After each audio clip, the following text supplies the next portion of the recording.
my name is Evie, and this is the fourth and final video in my Girl Scout webinar, Be a Sister to Every Scout. Today, we'll be talking about allyship. And a quick note, this list is far from the only things you should be doing as an ally. Allyship is a lifetime commitment to speak out in injustices whenever you see them, both publicly and privately, continuing to educate yourself on LGBT history and terminology, etc. Allyship is not something that can be simplified to just a simple do and don't list, so this is just your springboard. That being said, here's what you don't do as an ally. Correct someone's labels/pronouns. I've discussed this in previous episodes, but I want to reiterate it here. A lot of reflection, arguments with yourself, soul searching goes into picking your labels, pronouns, and new name if applicable. This also goes for someone who chooses not to go by a label. Even if someone could theoretically fit neatly into a label, don't push it on them. There are just as many reasons why someone would not want to identify with labels than why they would. Don't. Only use someone's chosen name/pronouns when the person is present.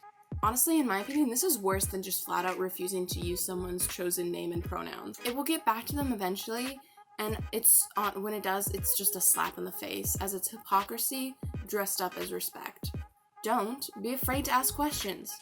This webinar isn't going to be able to cover every aspect of the LGBTQIA community, nor is any resource on the topic. You will probably come across things as an ally that I don't talk about here and that you've never heard of before, and that you don't understand. It's okay to ask questions, just be sure it is the right time or that you are phrasing it in a respectful manner. If someone comes out to you and you don't recognize the label, feel free to ask them. You see a person in the grocery store and you don't quite know what gender they identify as? Please don't walk up to them and ask. And now for the do's.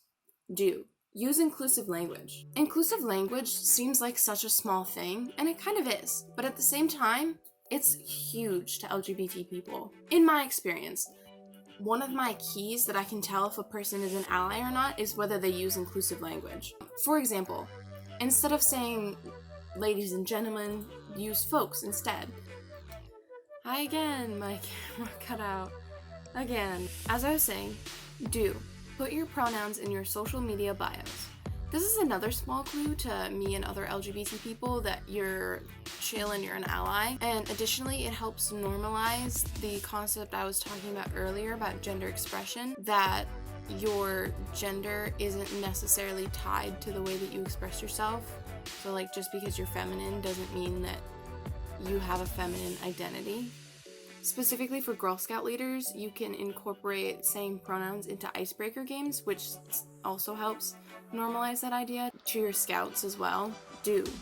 React in a calm, loving way to someone coming out. The best way to react to someone if they come out is some form of, thank you for trusting me with this, I love you. And it's also important to remember to just listen to the person coming out, because you might be the first person they've come out to and they just have a lot of feelings that they need to verbalize. Do. Speak up about LGBT issues. This applies both publicly and privately.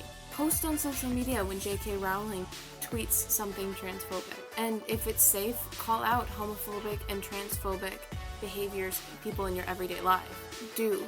Continue to educate yourself. There are tons of YouTube channels, Instagram pages, Twitter accounts, books, documentaries, art, etc., that is all about LGBT education. Continue consuming these resources as often as you can. To help you kickstart on this journey, I'm going to recommend to you a couple of books that I've read and found helpful. ABCs of LGBT by Ashley Mardell. This is what I would recommend to someone who's brand new to the LGBT scene, as it covers a lot of the same topics this webinar did, as it was able to go a lot more in-depth on some points that I had to kind of skim through.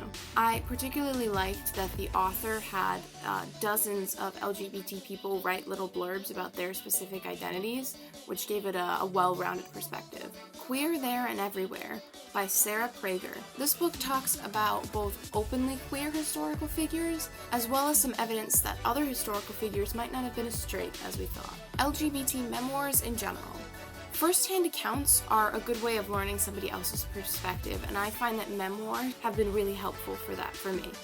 I recently read Sissy by Jacob Tobiah, which I think could be a pretty digestible start. Own Voices Fiction. The Own Voices Fiction movement is a recent movement, mostly on social media, that seeks to highlight fiction about marginalized identities that goes for both race, gender, and sexual orientation, written by authors with those same identities. So if a book is marketed as Own Voices, it most likely has pretty good representation for whatever identity is present, if multiple.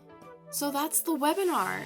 Thank you for sitting through all of this, and I hope that you took away a lot of information that you can use for the rest of your life, and I hope you continue educating yourself and learning and growing, and I just in general hope you had a good day. Bye.